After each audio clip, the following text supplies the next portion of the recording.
حسین میرے غریب حسین حسین حسین کے ہر ایک جانثار پر صلوات۔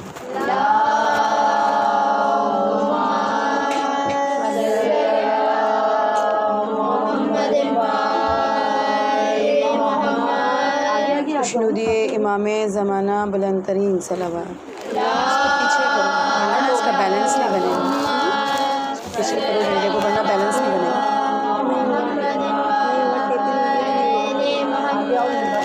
سورہ فاتحہ۔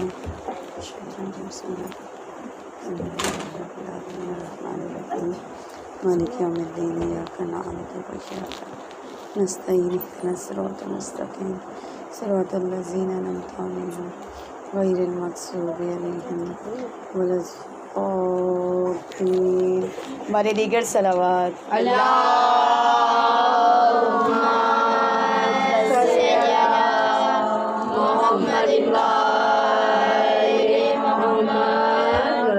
اعوذ باللہ من الشیطان الرجیم، بسم اللہ الرحمن الرحیم۔ اللہم کل ولیک الحجۃ ابن الحسن صلواتک علیہ وعلی آبائہ فی ہذہ الساعۃ وفی کل ساعۃ ولیاً وحافظاً وقائداً وناصراً ودلیلاً وعینا حتی تسکنہ ارضک طوعا وتمتعہ فیہا طویلا برحمتک یا ارحم الراحمین۔ اللہم صلی علی محمد وآل محمد۔ بسم اللہ الرحمن الرحیم۔ الحمد للہ رب العالمین، الصلاۃ والسلام علی اشرف الانبیاء المرسلین، خیر المبشرین ومنذرین وشفیع المذنبین، المخاطب بطہ یاسین، النبی المؤید ورسول المصدق ابوالقاسم محمد۔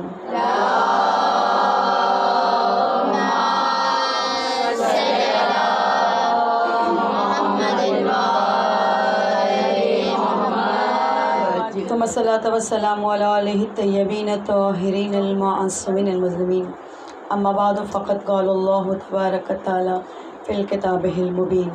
بسم اللہ الرحمن الرحیم۔ رب اشرح لی صدری ویسر لی امری واحلل عقدۃ من لسانی یفقہوا قولی یا مقلب القلوب ثبت قلبی علی دینک۔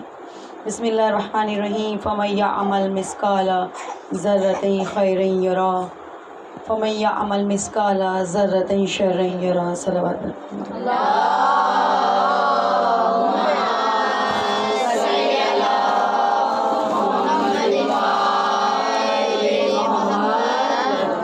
السلام علیکم ورحمۃ اللہ وبرکاتہ۔ بے شک تمام تر تعریفیں اور تمام تر حمد و ثنا اس پروردگار عالم کے لیے، اس خالق کائنات کے لیے جو بنا طلب عطا کرتا ہے اور جس کی کسی بھی عمل کی جزا ضائع نہیں ہوتی، وہ اعمال کی جزا کو دینے والا ہے۔ قرآن کی یہ آیت آپ کی سنی ہوئی آیت ہے اور اکثر لوگوں کو یہ آیت یاد بھی ہوگی۔ سورہ زلزال کی آیت ہے، اور سورہ زلزال یہ سورہ ہے جس کے لیے امام جعفر صادق علیہ السلام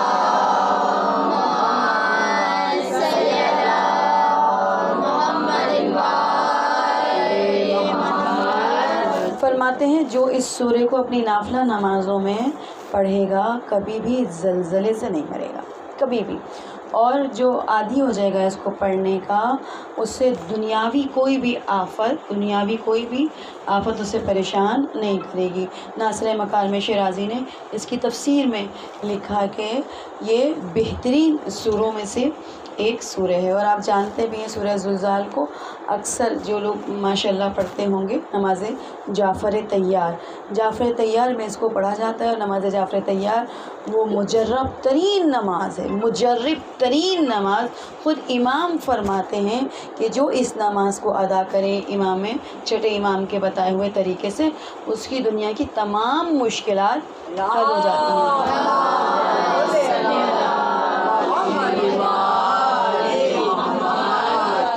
قرآن کی جب یہ آیت نازل ہوئی، فَمَن يَعْمَلْ مِثْقَالَ ذَرَّةٍ خَيْرًا يَرَهُ وَمَن يَعْمَلْ مِثْقَالَ ذَرَّةٍ شَرًّا يَرَهُ، جب یہ آیت نازل ہوئی ابو سعید خضری کہ تفسیر نمونہ میں ناصر مکان میں شرازی لکھتے ہیں، وہ رسول خدا کے پاس آئے اور کہا یا رسول خدا بڑا سخت ہے، بڑا سخت ہے، اتنی سی نیکیاں لکھی جائیں گی، اتنے سے گناہ، مطلب یہ تو معاملہ بڑا سخت ہے۔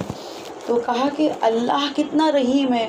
کہا ابو سعید خضری اللہ کی رحمت کو جانتے ہو، اللہ کم سے کم، بہت کم، ایک نیکی کے بدلے میں 10 لکھتا ہے، ٹھیک ہے، 100 بھی ہوتی ہیں، 1000 بھی ہوتی ہیں، لاکھ بھی ہوتی ہیں، کروڑ بھی ہو جاتی ہیں، ٹھیک ہے، لیکن کم سے کم ایک کے بدلے میں 10 لکھتا ہے، اور گناہ ایک کے بدلے میں ایک کے بدلے میں ایک۔ مثلا آپ دیکھیں زیارت عاشورہ کے بارے میں کہا گیا کتنی نیکیاں لکھتا ہے پروردگار، 1000 حج، 1000 عمرہ، 1000 گناہ معاف، 1000 نیکیاں بلند۔ نعرہ تکبیر، نعرہ تکبیر، نعرہ تکبیر، نعرہ رسالت، نعرہ رسالت، نعرہ رسالت، نعرہ حیدری، حیدری، حیدری، نعرہ صلوات۔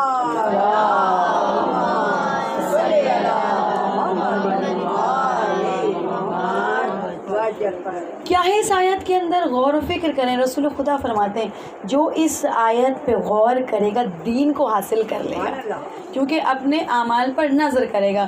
رسول خدا بیٹھے ہوئے ہیں، جب یہ اس زمانے کی بات ہے جس وقت جو ہے وہ دین پھیل گیا، تو بہت دور دور لوگ کلمہ پڑھتے ہیں، اور جو کلمہ پڑھتا ہے اس کا دل کرتا ہے وہ جس کا کلمہ پڑھ رہا ہے اس کو دیکھے، اس رسول کو دیکھے۔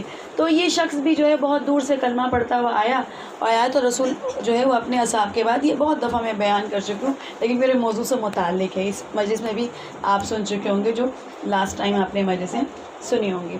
تو رسول خدا گھیرے میں بیٹھے ہوئے ہیں صاحب کے، ظاہر ہے جیسے ہی رسول خدا کی اہمیت کو جان کے اب رسول خدا سے سیکھنے کے لیے بیٹھتے ہیں، ٹھیک ہے، اور ان کا دل کرتا ہے۔ خود آپ جانتے ہیں کہ علماء کرام کی مجلسوں میں بیٹھنا، وہ لوگ جو صاحب علم ہیں ان کی مجلسوں میں اور محفلوں میں بیٹھنا کتنا ثواب ہے۔ جبرائیل کہتے ہیں کہ ایک ایسا مقام ہے جنت میں کہ میرا دل کرتا ہے کاش میں بھی انسان ہوتا اور میں ایسی محفلوں میں بیٹھتا، اتنا ثواب۔ دین کو حاصل کرنے ایک شخص آتا ہے، وہ کہتا ہے یا رسول خدا میں دین لے آیا ہوں، اسلام قبول کر لیا ہے، اب آپ مجھے دین سکھا دیں۔ وقت نہیں ہے، ٹائم بہت کم ہے، 23 سال میں دین مکمل ہوا، اکملت لکم دین کی آیت آئی 23 سال، ٹھیک ہے، کہا ٹائم نہیں ہے میرے پاس، تھوڑا سا وقت ہے۔ اچھا رسول خدا کون ہے؟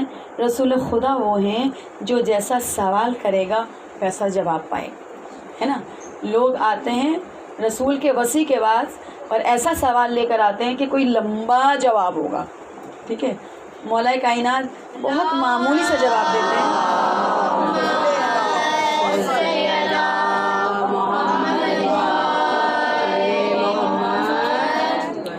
کہ مولا کائنات کیا جواب دیتے ہیں؟ بھائی کون سے جانور جو ہیں وہ انڈے دیتے ہیں، کون سے جانور بچے دیتے ہیں، اور ایک اصول بتاتے ہیں اور چلتا کرتے ہیں۔ لوگ سوچ رہے تھے کہ یہ جو 10 منٹ میں دین سیکھنے آ رہا ہے رسول اس کو کیا سکھائیں گے؟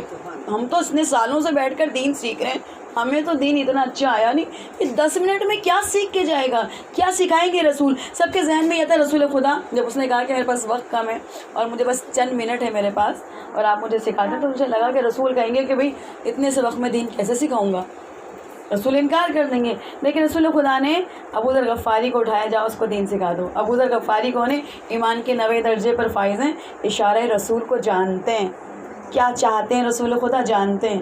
ابو ذر غفاری لے گئے ہیں اور اس کو 10 منٹ میں کچھ سکھایا ہے اور واپس لے آئے۔ جب سکھا دیا واپس لے آئے اور وہ جانے لگا، وہ چلا گیا، اس نے کہا یا رسول خدا خدا حافظ، میں نے دین سیکھ لیا، میں نے ان چند منٹوں میں دین سیکھ لیا. بہت اس کا دل بتا رہا تھا، اس کی آنکھوں سے آنسو بتا رہے تھے کچھ سیکھ کر جا رہا ہے. سیکھ لیا، وہ جانے لگا. تو اصحاب کرام ہنسنے لگے. اس نے کہا 10 منٹ میں دین سیکھ کر جا رہا ہے، کیا سیکھا اس نے؟ 10 منٹ میں ہم اتنے عرصے سے یہاں بیٹھے ہوئے. رسول خدا نے کہا یہ انسان جاہل بن کر آ رہا تھا، فقیہ بن کر جا رہا ہے. جاہل بن کر آیا تھا، فقیہ بن کر جا رہا ہے. اصحاب نے کہا یا رسول خدا 10 منٹ میں کیسے فقیہ بن گیا، کیا سکھا دیا؟ دیکھیں بہت سی آیات ہم پڑھتے ہیں، کچھ آیات ہمارے یہاں لفظی عبادتیں زیادہ ہیں، حقیقی عبادتیں کم ہیں. ہم لفظی عبادت کرتے ہیں، کسی لفظ کی حقیقت کی طرف ہم کم اتر پاتے ہیں. اگر کوئی لفظ کی حقیقت کو جان لینا وہ دین کو سمجھ لے گا، اگر حقیقت کو جان لے. رسول خدا نے فرمایا ہم نے یہ سکھایا فَمَن يَعْمَلْ مِثْقَالَ ذَرَّةٍ خَيْرًا يَرَهُ، ذرہ برابر نیکی کرو گے تو دیکھو گے. اگر یہ بات سمجھ میں آ گئی تو دین سمجھ میں آ جائے گا. یہ انسان دین سمجھ کر جا رہا ہے. دنیا کے اندر بہت سارے ایسے مسائل ہیں، بہت سارے مسائل. یہ جو ہمارا حساب و کتاب ہوگا یہ کیسے ہوگا؟ کوئی طریقہ کار ہوگا نا حساب و کتاب کا. ایک شخص نے کتاب لکھی، فارسی میں وہ کتاب چھپی، 3 دقیقے در قیامت، ٹھیک ہے. اس کا اردو میں ترجمہ ہو گیا. اس کتاب کا نام ہے 3 منٹ قیامت کے. ایک ایسے شخص کی کہانی ہے، ایک ایسے مجاہد کی کہانی ہے، ایک ایسے سپاہی کی کہانی ہے جو زخمی ہوا، مجروح ہونے کے بعد بہت ہی مشکل ترین اس کا آپریشن ہوا. اس آپریشن میں یہ مر گیا، اور یہ مرا 3 منٹ کے لیے، فقط 3 منٹ کے لیے. 3 منٹ کے لیے اس کی روح نے جو دیکھا، اس کی روح نے جہاں جہاں پرواز کیا، وہ سارے واقعات اس نے اس کتاب 3 منٹ کی قیامت میں درج کیے ہیں. درود پڑھتے گا محمد علیہ.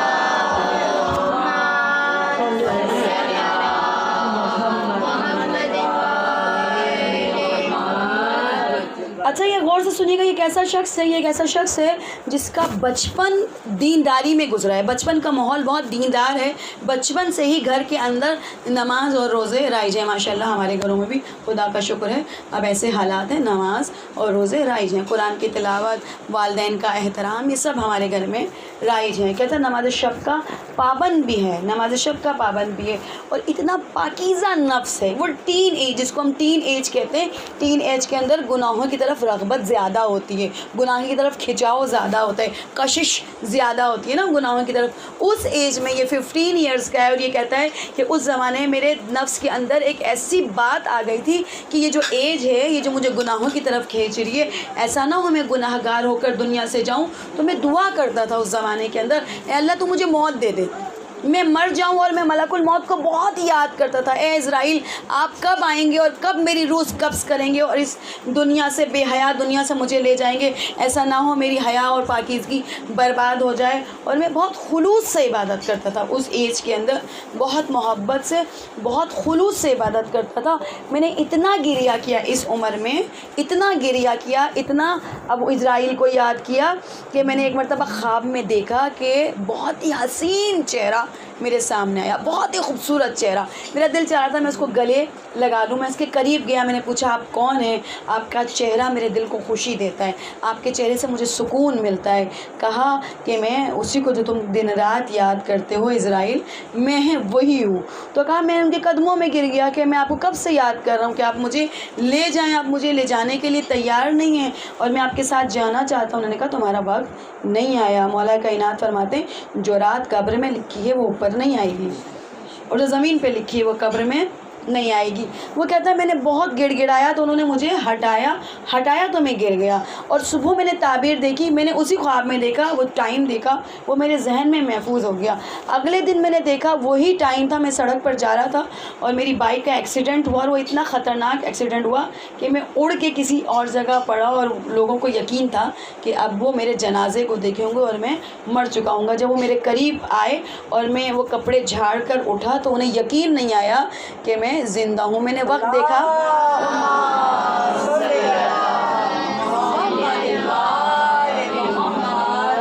کہتا ہے میں نے وقت دیکھا تھا یہ وہی وقت تھا، وہ خواب والا وقت تھا. مجھے یقین ہو گیا جو پروردگار نے جس کے لیے جو دن لکھا ہوا اس کو اسی دن جانا ہے. بہرحال میں نے اپنے اعمال کو کرنا شروع کیا. پھر میں فوج میں، کیونکہ میری تمنا تھی، میں نے اپنی نماز شب میں دعا مانگی تھی کہ پروردگار تو مجھے سرباز بنا دے، سپاہی بنا دے، شہید ہو کے مروں. اور میں نے میری تمنا پوری ہو گئی اور میں سپاہی بھی بن گیا. اور میں نے بہت سارے محاذوں میں شرکت کی.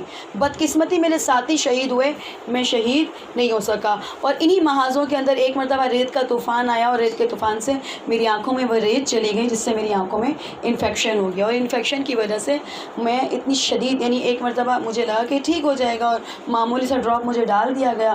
لیکن کچھ دنوں کے بعد میں نے دیکھا میری آنکھیں ابل کے باہر آ گئی اور تکلیف کی شدت سے میں بے قرار ہو کر ڈاکٹر کے پاس گیا. کہا کہ میں شدید تکلیف میں ہوں. ڈاکٹر نے کہا یہ جو آپ کی آنکھ کا جو حال ہے، اگر ہم اس کا آپریشن کرتے ہیں تو یہ بہت رسکی ہے، یا تو آپ کی آنکھ چلی جائے گی یا آپ خود بھی دنیا سے رخصت ہو سکتے ہیں. یہ بہت دردناک ہے، ہم اس طرح کے آپریشن نہیں کر سکتے، اس میں کوئی چانس نہیں ہے. اس نے کہا چانس ہو نہ ہو، میں بہت تکلیف میں مبتلا ہوں، میں بہرحال یہ آپریشن کروانا چاہتا ہوں. کہتا ہے میں نے بڑی ضد کی اور ڈاکٹر اس بات پہ راضی ہو گئے کہ میرا آپریشن کر دیں. جیسے ہی میرا وہ آپریشن کر رہے تھے تو ظاہر ہے آپ جانتے ہیں کہ جب ہمارے یہاں آپریشن ہوتے ہیں تو 2 قسم کے اینستھیزیاز دیے جاتے ہیں مریض کو. ایک اینستھیزیا جو ہوتا ہے وہ بالکل سلا دیتا ہے، آپ کو کچھ پتہ نہیں چلتا، جب ہوش میں آتے ہیں جب آپ کو پتہ چلتا ہے کیا ہو گیا. ایک اینستھیزیا جس کو ہم کہتے ہیں سن کرتے ہیں صرف وہ جگہ، اس کے بعد آپ کی آوازیں اور سب کچھ آپ سن پا رہے ہوتے ہیں. تو کہتا ہے میں سن پا رہا تھا، ڈاکٹروں کو سن پا رہا تھا. اینستھیزیا مجھے اتنا دیا گیا تھا کیونکہ بہت ڈینجرس تھا میرے لیے، تو میں سن پا رہا تھا. ڈاکٹر بہت پریشان تھے اور وہ بار بار یہی کہہ رہے تھے بہت مشکل ہے، بہت مشکل ہے، بہت مشکل ہے. وہ اپنی مشکل کو بار بار بتا رہے تھے. اچانک میں نے دیکھا میری آنکھ کا درد بالکل ختم ہو گیا، بالکل درد ختم. میں سمجھ گیا میرا آپریشن کامیاب ہو گیا اور میں بڑا خوش ہوا. جس درد سے میں تڑپ رہا تھا وہ درد بالکل ختم ہو گیا. جیسے ہی وہ درد ختم ہوا میں نے شکر ادا کیا. میں نے کہا یا اللہ تیرا شکر، میرا آپریشن کامیاب ہو گیا. میں اپنے بیڈ سے اٹھ کر بیٹھا اور جو میں نے مڑ کے ڈاکٹر کو دیکھا تو ڈاکٹر کہتے بہت مشکل ترین آپریشن اور بہت معذرت، ہم نہیں بچا سکے اس مریض کو، ہم نہیں بچا سکے. میں اس بات پر حیران تھا کہ وہ ڈاکٹر تھا، اس کا منہ اس طرف تھا لیکن میں اس کو دیکھ پا رہا تھا اور جو وہ سوچ رہا تھا میں اس کو پڑھ پا رہا تھا. یہاں تک کہ آپریشن تھیٹر سے باہر دیوار کے پیچھے بینچ پر میرا بھائی بیٹھا ہوا تھا، میں اس بھائی کو دیکھ پا رہا تھا. جو وہ سوچ رہا تھا، جو اس کے دماغ میں چل رہا تھا، وہ سوچ رہا تھا کہ میرے بھائی کو اللہ بچا لے، بہت چھوٹے بچے ہیں، اس کی بیبی بھی پریگننٹ ہے اور یہ چلا گیا تو کیا ہوگا. وہ بھی میں سن پا رہا تھا، وہ بھی مجھے سمجھ آ رہی تھی. تو میں حیران ہو رہا تھا یہ کیسے ہو گیا. مولا کائنات علی ابن ابی طالب علیہ السلام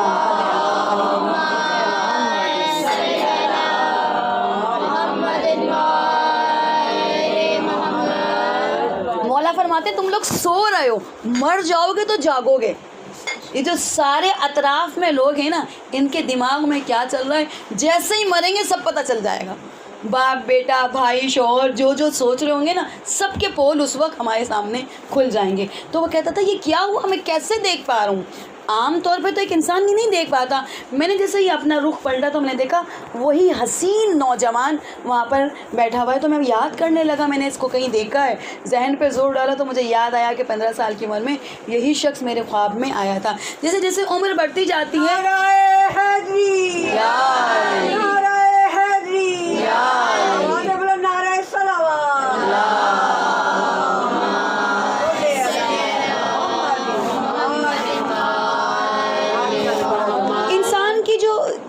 کیفیت ہے وہ ایک جگہ برقرار نہیں رہتی. ٹھیک ہے، کبھی نیچے آتا ہے، کبھی اوپر جاتا ہے، کبھی نیچے آتا ہے، تو وہ کیفیت برقرار. جیسے جیسے عمر بڑھتی جاتی ہے شیطان کا حملہ بھی بڑھتا جاتا ہے. ایک وقت کے اندر آپ اپنے خلوص کو سنبھال نہیں پاتے، آگے چلے جاتے ہیں. تو وہ دیکھتا ہے، کہتا ہے کہ وہ جو آیا تھا، جو میں اس کے ہاتھ پاؤں پکڑ رہا تھا، اب وہ کہہ رہا تھا چلنا ہے. تو میں نے کہا نہیں، میں تیار نہیں ہوں، میرا ابھی نفس اس بات پہ تیار نہیں ہے، میں تو شہادت کی موت مرنا چاہتا ہوں. اس طرح بستر مرگ سے میں کیسے چلے جاؤں.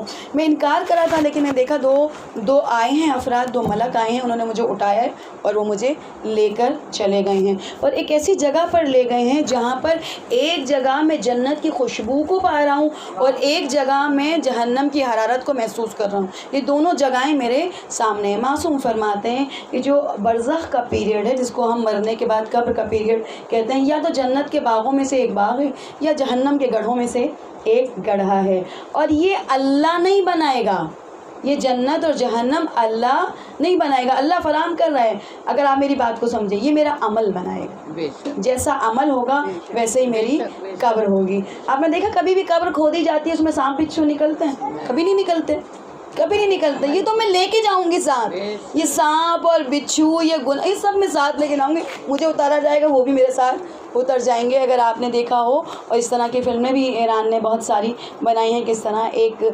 باڈی کو جب قبر میں اتارا جاتا ہے، کون کون سی چیزیں اس کی قبر میں اتر جاتی ہیں۔ تو کہتا ہے کہ مجھے وہاں پر بٹھایا گیا، جیسے ہی یہ کہ میں دیکھ رہا تھا کہ ایک طرف جو ہے وہ جنت کی ٹھنڈک ہے، ایک طرف حرارت محسوس ہو رہی ہے، اور مجھے اس طرف جانا تھا، میں جنت کی طرف بڑھنے لگا، مجھے روک دیا گیا۔ میں نے دیکھا روکنے والا ایک ملک تھا، اور وہ ملک اس جگہ پر بیٹھا ہوا تھا، درمیان میں اس کے پاس ایک ٹیبل تھی، ٹیبل اور کرسی پر وہ بیٹھا ہوا تھا، اور بڑی موٹی سی اس کی کتاب تھی، بہت بڑی کتاب اس کے پاس تھی۔ تو اس نے کہا کہ دیکھو تم ابھی تو نہیں جا سکتے، تم جب تک اس کتاب کے سارے حساب و کتاب کو کلیئر نہیں کرتے تمہیں جانا نہیں، تم آگے نہیں جا سکتے۔ تو میں نے کہا کیا یہ کتاب؟ کہا یہ تمہارے اعمال کی کتاب ہے، کھولو اور پڑھو۔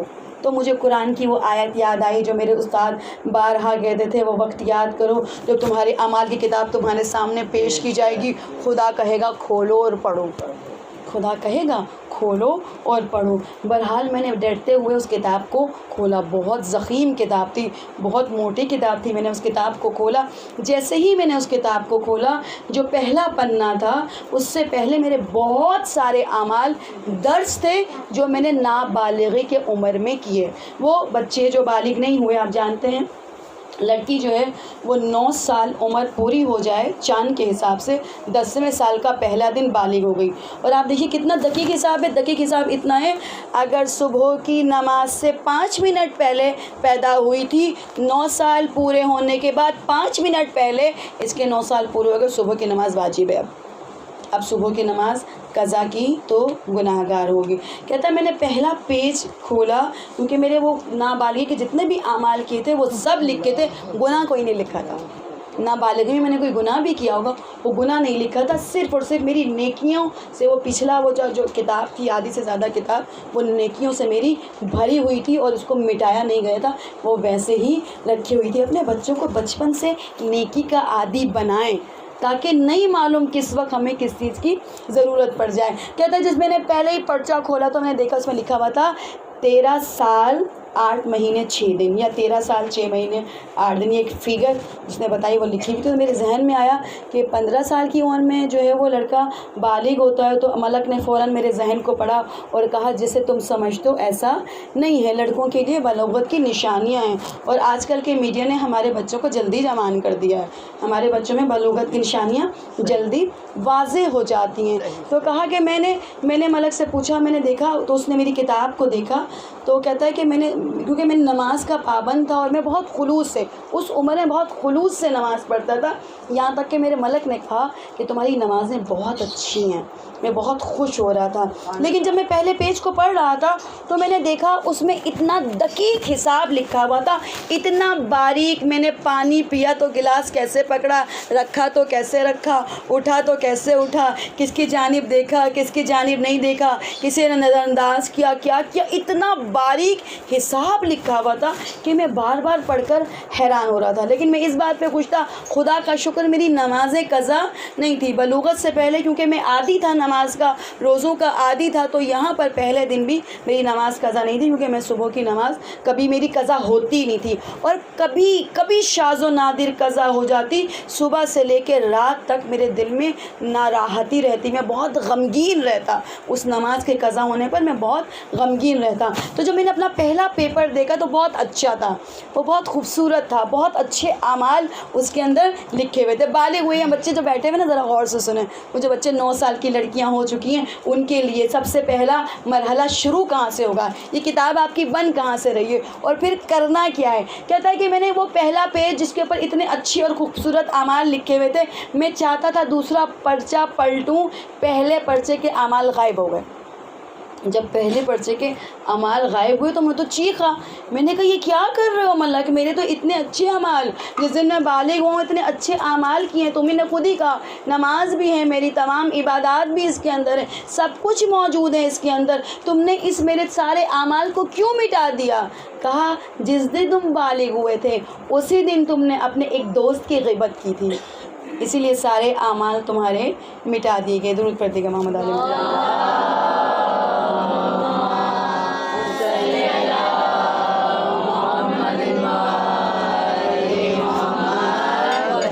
تو جناب سوچئے اتنا ہی دقیق حساب ہے، لیکن اللہ جیسے لے گا ویسے دینے والا بھی ہے۔ کہتا ہے میں نے اگلا پرچہ کھولا تو میں نے دیکھا اس میں لکھا ہوا تھا حج، تو میں نے سوچا کہ میں نے تو اس عمر میں حج کیا ہی نہیں ہے، یہ حج کیسے لکھا ہوا ہے؟ تو آپ جانتے ہیں ملک نے کہا کہ بہت ساری نیکیاں ایسی ہیں جس کا جو مقابلہ ہے، مطلب جس کا جو ثواب ہے وہ حج کے برابر ہے۔ بہت ساری نیکیاں، جیسے میں نے آپ کو زیارت امام حسین کے بارے میں بتایا، کہا دیکھیں آپ حج پر جائیں، اور بہت مشکل ہے نا، حج آسان نہیں ہے، عام لوگوں کے لیے تو بالکل آسان نہیں ہے، کم از کم 8-10 لاکھ روپے آپ کے پاس ہوں تو آپ حج کرنے جائیں، اعمال بھی آپ کو سارے آتے ہوں، ارکان بھی سارے آتے ہوں، وہاں کچھ گڑبڑ گئی تو حج کیا، وہاں تھوڑا سا غصہ کیا تو حج گیا، کوئی گناہ کر دیا حج گیا۔ حج کو سنبھالنا مشکل، پہلے تو کرنا مشکل، کر لیں تو سنبھالنا مشکل، قبول ہوگا نہیں قبول ہوگا اس کی بھی کوئی گارنٹی نہیں ہے۔ اب اگر کسی کے حصے میں مقبول حج مل جائے، کتنی بڑی نیکی ہے نا، کسی کو مل جائے، کوئی یہ کہے کہ بھئی آپ کو یہ حج مقبول حج ہے وہ آپ کو دیا جاتا ہے، رسول خدا بانٹ رہے ہیں، رسول خدا نے فرمایا میں اپنے حصے کا مقبول حج دے رہا ہوں۔ کس کو؟ آپ بولیں رسول حج بانٹ رہے ہیں تو میں تو سب سے پہلے اپنا پیالہ لے کے کھڑی ہو جاؤں گی کہ یہ حج مجھے دے دیں۔ کہا کس کو ملے گا؟ کہا میرے حصے کا مقبول حج، بچے بڑے سب غور سے سنیں، میرے حصے کا مقبول حج میں اس کو دوں گا جو اپنے والدین کی طرف محبت سے دیکھے گا۔ نہ پیسہ ہے، پیسہ لگا اس میں، ٹائم لگا اس میں، کچھ بھی نہیں لگا، نیکی دیکھے تو ذرا سی ہے، معمولی سی ہے، ٹھیک ہے۔ چوتھے امام کہتے ہیں اے باریلا تو معمولی نیکی کی بنا پر بہت زیادہ دینے والا ہے، بہت زیادہ، نہ وقت لگا نہ پیسہ لگا، ملا کیا رسول خدا کے حصے کا مقبول حج، محبت سے دیکھنا۔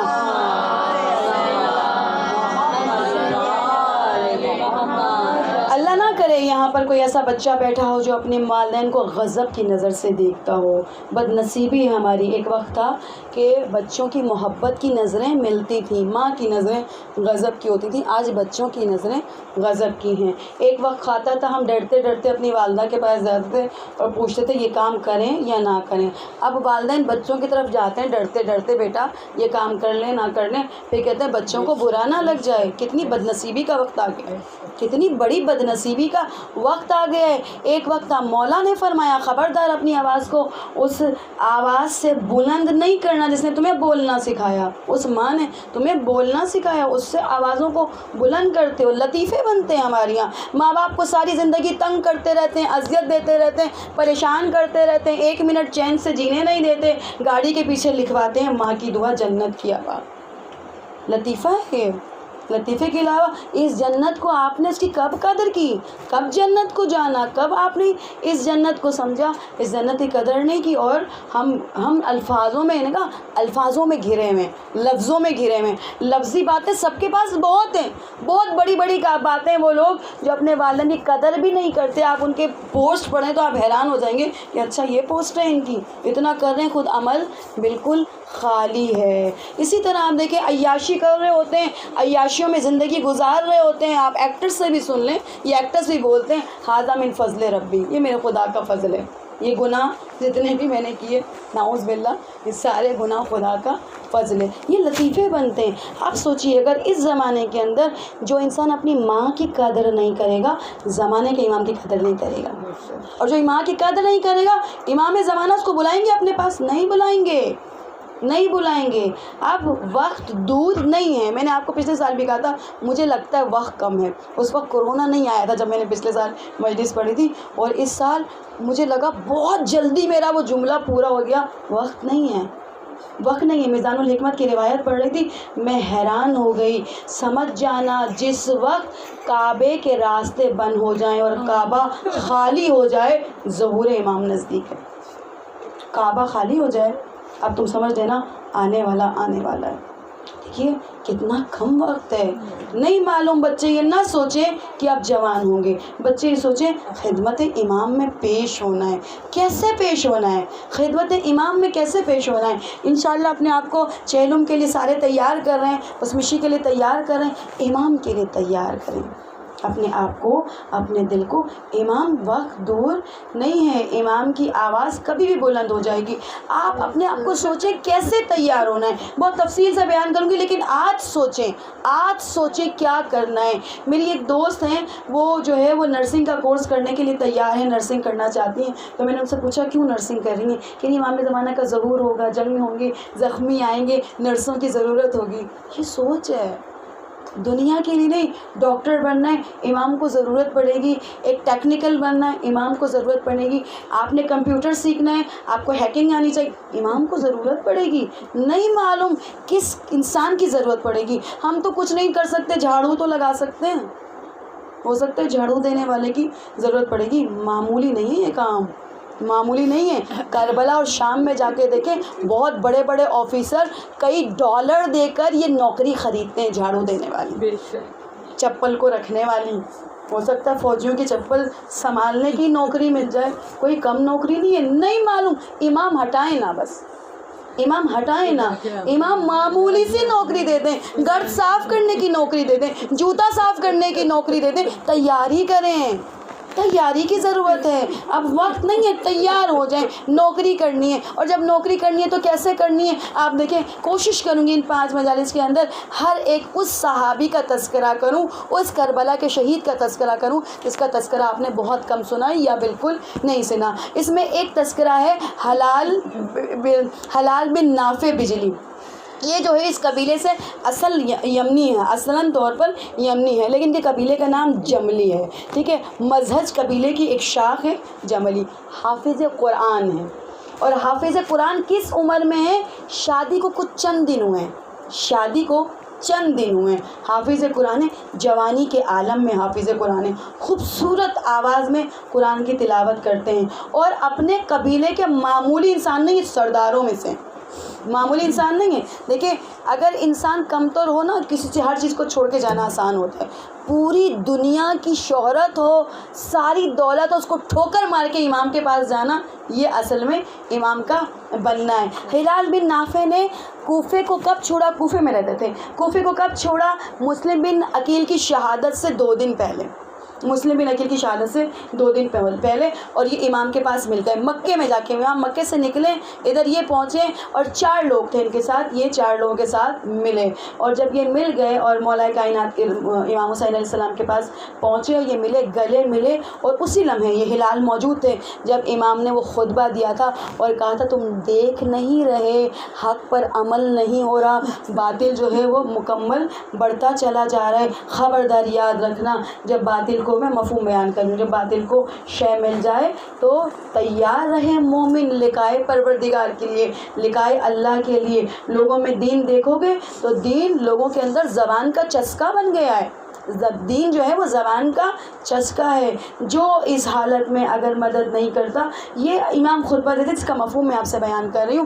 ادھر حلال بن نافع اٹھے اور کہا مولا ہم آپ کی جانب آ گئے ہیں، آپ جس طرف لے جانا چاہتے لے جائیں، آپ کا دوست ہمارا دوست ہے، یہی ہم پڑھتے ہیں نا جب آپ زیارت پڑھتے ہیں، آپ کا دشمن ہمارا دشمن ہے، جس طرف آپ لے جائیں گے ہم چلے جائیں گے۔ اور میدان کربلا میں جب انہوں نے جان کا نذرانہ پیش کیا، امام کہتے تھے انہیں کہ تمہاری شادی ابھی ہوئی ہے، جوانی کے عالم میں نہیں چاہتا کہ تم فراق دیکھو، اس جوانی کے عالم میں شادی کو چند دن ہوئے، تم جاؤ، تم اپنی زوجہ کے پاس چلے جاؤ، اور ہم تمہارے آنے کی قدر کرتے ہیں، ہم اسے قبول کرتے ہیں۔ تو یہ روتے تھے اور کہتے تھے مولا اگر رسول خدا نے پوچھا دنیا کی آسائش کے لیے میرے بیٹے کو چھوڑ دیا تو میں کیا کہوں گا، کیا جواب ہوگا میرے پاس، میں آپ کو چھوڑ کے نہیں جاؤں گا۔ اور کہتے ہیں ہلال جب دشمن پہ حملہ کرنا چاہ رہے تھے اس سے پہلے رات میں انہوں نے یہ کام کیا کہ اپنے تیر کے اوپر جو یہ اپنا نام لکھتے تھے اس کو زہر میں بجھاتے تھے، نام لکھتے تھے باقاعدہ،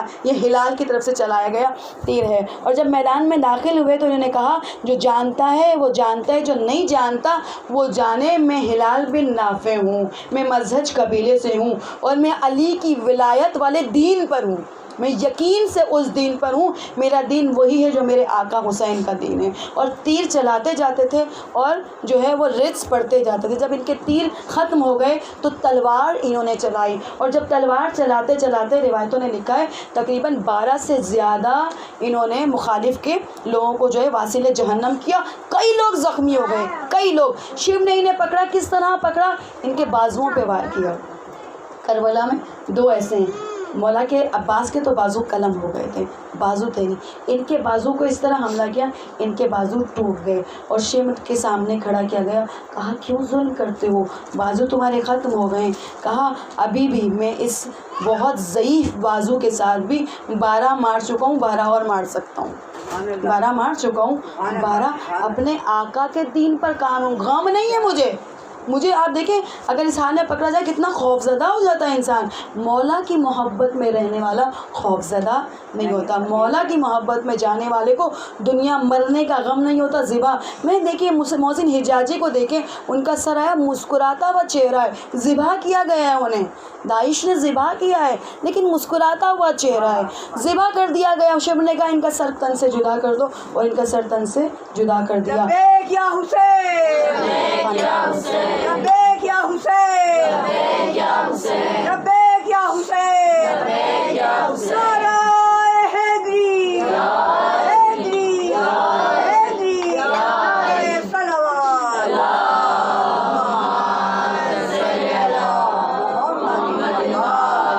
اور کیا صلہ ملا ان کا، کیا صلہ ملا؟ زیارت ناہیہ میں کہتے ہیں امام زمانہ السلام علیکہ حلال ابن نافع، سبحان اللہ، زمانے کا امام ان کو سلام کہتا ہے۔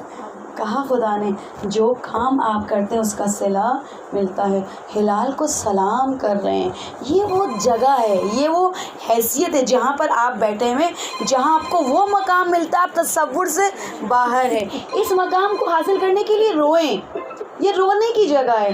آپ دیکھیں جو نہیں ملتا ہے نا دنیا میں وہ یہاں سے ملے گا۔ کس کو یاد کر کے روئیں؟ آپ دیکھیں سفر کا مہینہ ہے، 4 سالہ بچی کو یاد کر کے روئیں۔ آپ جانتے ہیں جب آپ شام جاتے ہیں جو وہاں وہ 4 سالہ بچی دفن ہے، اس کا نام رقیہ ہے، شام میں اس کا رقیہ ہے، جس کو ہم سکینہ کے نام سے جانتے ہیں۔ یہ 4 سال کی بچی کون ہے؟ یہ 4 سال کی بچی نے بہت بڑا کام کیا۔ شام میں جو انقلاب آیا وہ 3 ہستیوں کی بدولت ہے، ایک جناب زینب سلام اللہ علیہا، ایک جناب امام زین العابدین علیہ السلام، ایک یہ 4 سال کی بچی، 4 سال کی بچی اس نے کیا کیا، کیسے انقلاب لے کر آئی۔ یہ قید خانے کے دروازے پہ کھڑی ہو جاتی ہیں، قید خانہ خرابہ ہے، قید خانے کا ایک دروازہ ہے، دروازہ کبھی کھول دیا جاتا ہے ان غریبوں کے لیے، ان اسیروں کے لیے قید خانے کا دروازہ کھول دیا جاتا ہے۔ شام کے اطراف کے بچے قید خانے میں جمع ہو جاتے ہیں۔ 4 سال کی بچی زخموں سے چور چور، سینے سے بھی خون بہہ رہا ہے، پشت سے بھی خون بہہ رہا ہے، کانوں سے بھی خون بہہ رہا ہے، کھڑی ہوتی ہیں بچیاں، زخمی بچے جب دیکھتے ہیں زخمی بچے کو کھڑے ہو جاتے ہیں۔ سکینہ تڑپ کے ایک سوال کرتی ہے، پوچھتی ہے بچے تمہارے بابا ہیں؟ بچے کہتے ہیں ہاں ہمارے بابا ہیں۔ پھر سکینہ دوسرا سوال کرتی ہے تمہارے بابا تمہیں بہت پیار کرتے ہوں گے نا؟ بچے بڑے فخر سے کہتے ہیں ہاں ہمارے بابا ہمیں بہت پیار کرتے ہیں، ہمیں تحفے تحائف لا کے دیتے ہیں، ہمیں اس طرح شیرنی لا کے دیا کرتے ہیں۔ پھر سکینہ اپنی محبت کی داستان سناتی ہے، جانتے ہو بچوں میرا بھی ایک بابا تھا، وہ مجھ سے بہت پیار کرتا تھا، میں اس کے سینے پر سوتی تھی، وہ مجھے اپنے سینے پہ سلاتا تھا، اس کے بغیر مجھے نیند نہیں آتی تھی، وہ مجھے بڑے تحائف دیا تھا، میرے کانوں میں گوشت والے میرے بابا نے پہنا، اور سکینہ روتی جاتی ہے، محبت کی داستان سناتی جاتی ہے۔ بچے پوچھتے ہیں سکینہ تمہارا بابا کہاں چلا گیا؟ کہا جب سے میرا بابا گیا میں نے سونا چھوڑ دیا۔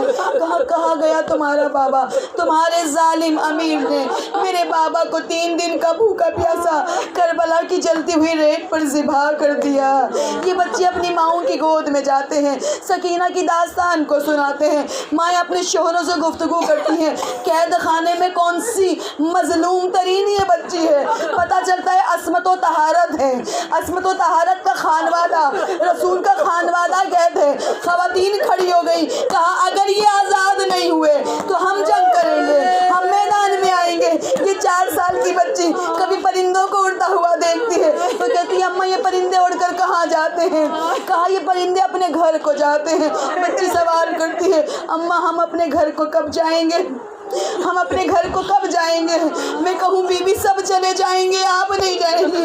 نہیں معلوم کتنا ارمان تھا، کتنا ارمان تھا۔ جب ایک مرتبہ یہ دھمکی ملی نا کہ خبردار رونا نہیں ہے ورنہ الگ قید خانے میں قید کر دی جاؤ گی، پھر بی بی سکینہ کی حالت یہ ہو گئی تھی، پتھر کی طرح بیٹھی رہتی تھی، آنکھوں سے آنسو جاری رہتے تھے، اپنے باپ کا نام لکھتی تھی، اس پہ رخسار رکھ دیا کرتی تھی اور آہستہ سے کہا کرتی تھی بابا سکینہ کو لے جائیے، بابا سکینہ کو لے جائیے۔ قید خانے میں امام کا سر، زیادہ نہیں پڑھوں گی بی بی کے مسائل، امام کا سر سکینہ کو لینے کے لیے آ گیا۔ اس بچی نے باہوں کو پھیلایا، باہوں کو پھیلا کر اپنے باپ کا سر گود میں لیا اور اپنے چہرے سے رخسار سے ایک مرتبہ مٹی کو ہٹایا، رخسار پہ رخسار کو رکھ دیا، رخسار پہ رخسار کو رکھ دیا۔ یہاں مائیں بیٹھی بھی نا، بچہ تھوڑی دیر کے لیے اوجھل ہو جائے نا آنکھوں سے، دل میں ہول اٹھنے لگتے ہیں، بچہ زیادہ دیر سو جائے ہول اٹھنے لگتے ہیں، کوئی دوا پلائے اور ہوش میں نہ ہو تو ماں تڑپ جاتی ہے، آنکھوں کا بند ہونا تھا۔ رباب کے دل میں ہول اٹھنا شروع ہوئے، سجاد میرا دل ہول رہا ہے، سجاد میرا دل پریشان ہے، سجاد میرے دل کو ہول آتے ہیں، ذرا دیکھو سکینہ سو گئی ہے نا، سکینہ سو گئی ہے نا۔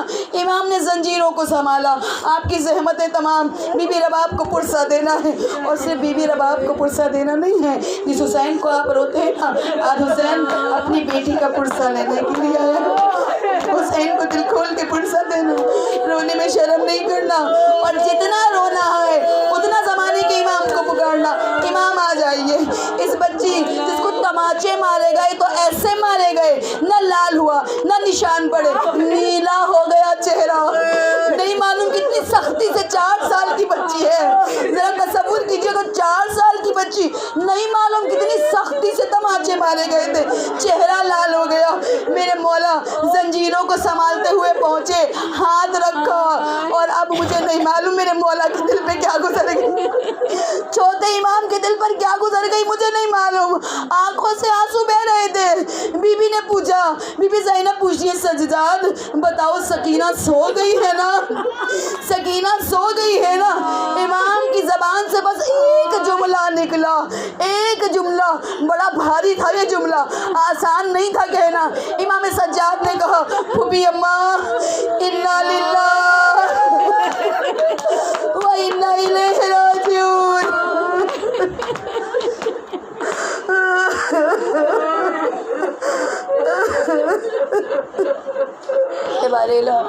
مجھے جناب سکینہ کا واسطہ ہمارے بچوں کو سکینہ جیسا سلیقہ، اے پروردگار ہم سب کو امام زمانہ کے لشکر میں شامل فرما، جہاں جہاں جلوس اٹھیں گے، جہاں جہاں ہمارے نوجوان علم کو بلند کریں گے، پروردگار حفاظت فرما، اے پروردگار دشمن کی سازشوں کو نیست و نابود فرما، اے باعث واسطہ محمد آل محمد کا ایمان کی زندگی ایمان کی موت عطا فرما، جو بے اولاد ان کو اولاد صالح عطا فرما، جو بیمار ہیں چاہے روح کے ہیں چاہے جسم کے کے شفائے کاملہ اور عاجلہ عطا فرما، بچیوں اور بچوں کے نصیب کو بہترین قرار دے، مقروض کے قرض کو ادا کر دے۔ اے پروردگار جو پردیس میں ہیں ان کی مشکلوں کو آسان کر دے، جو دیس میں آنا چاہتا ہے وطن میں خیریت سے پہنچ جائے، جو دیس میں ہے صحت و سلام، جو پردیس میں صحت و سلامتی کے ساتھ رہے پروردگار۔ اے پروردگار تجھے واسطہ محمد و آل محمد کا واسطہ گناہان کبیرہ اور صغیرہ کو معاف فرما دے۔ اے پروردگار تجھے واسطہ محمد آل محمد کا ہمارے گھر، اس گھر کے مرحومین اور جتنے لوگ بیٹھے ہوئے ان سب کے مرحومین کو جوار رحمت میں جگہ عطا فرما۔ اور آخری دعا آپ سب جانتے ہیں، کچھ لوگ، کچھ بچے، کچھ نوجوان ایسے ہیں جو مسنگ پرسنس میں سے ہیں، جو بیوی کے روزے کی حفاظت کرنے کے لیے گئے تھے، یہی ان کا قصور ہے، کئی سالوں سے اپنی اولادوں کو دیکھا نہیں ہے انہوں نے۔